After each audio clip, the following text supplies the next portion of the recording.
ఈరోజు కాంగ్రెస్ పార్టీ ఎన్ని కేసులు పెట్టినా, ఎంత గుండాయిజం చేసినా, ఎన్ని డబ్బులు పంచినా కూడా అద్భుతంగా గెలిచి వచ్చినటువంటి మా గౌరవ సర్పంచులు, ఉప సర్పంచులు, వార్డు మెంబర్లు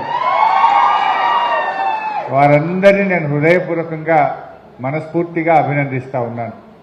మా మీడియా మిత్రులకు కూడా నా నమస్కారం.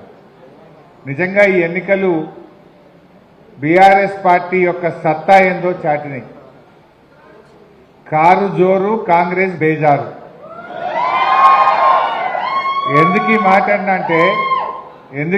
అంటున్నా అంటే ఎప్పుడైనా రూలింగ్ పార్టీ, ఇప్పుడు మనం కూడా 2 సార్లు గవర్నమెంట్లు ఉన్నాం, అంతకుముందు కూడా కాంగ్రెస్ ఉండే, తెలుగుదేశం ఉండే. ఎప్పుడైనా లోకల్ బాడీ ఎలక్షన్లు, సర్పంచ్ ఎలక్షన్లు అనేవి రూలింగ్ పార్టీ 90 పైసలు గెలుస్తుంది, ప్రతిపక్షం 10 పైసలు గెలుస్తుంది. కానీ ఈసారి ఏమైంది? మనం 40%, 4,000కు పైగా సర్పంచులు ఇలా బీఆర్ఎస్ పార్టీ గెలిచింది. 4,000కు పైగా గెలిచినాం. అఫ్కోర్స్ రేవంత్ రెడ్డి కథ వేరు. మంది పుట్టిన బిడ్డ కూడా నా బిడ్డనే అంటాడు, ముద్దు పెట్టుకుంటాడు. ఈ కేసు వేరే కేసు ఇది. ఎందుకంటే మొన్న లెక్కలు చెప్పిండు. ఇప్పుడు మనము గెలిచిన సర్పంచులు కూడా ఆయన ఖాతాల్లో వేసుకున్నాడు. ఇప్పుడు సంగారెడ్డిలో మనం 34 గెలిచినాం. కానీ రేవంత్ రెడ్డి ఏమంటాడంటే సంగారెడ్డిలో మనం 25 గెలిచినాం, 29 గెలిచినాం అంటాడు. ఇల్లు కూడా అలానే కలుపుకుంటాడు. అన్ని కాన్స్టిట్యూన్సీలు అట్లనే చేసిండు.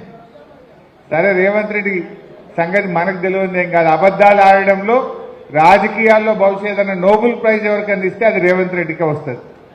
నంబర్ 1 జూటా కోర్. ఒక్కటే సరిగా మాట్లాడతాడా? ఇప్పుడు సర్పంచ్ ఎన్నికల్లో నువ్వు గెలిచిందే 50% లోపల. ఏమంటాడు? నేను 66% గెలిచినా, ఇక మల్లతాప కూడా మాదే గవర్నమెంట్ వస్తుంది అంటాడు. నువ్వు 66%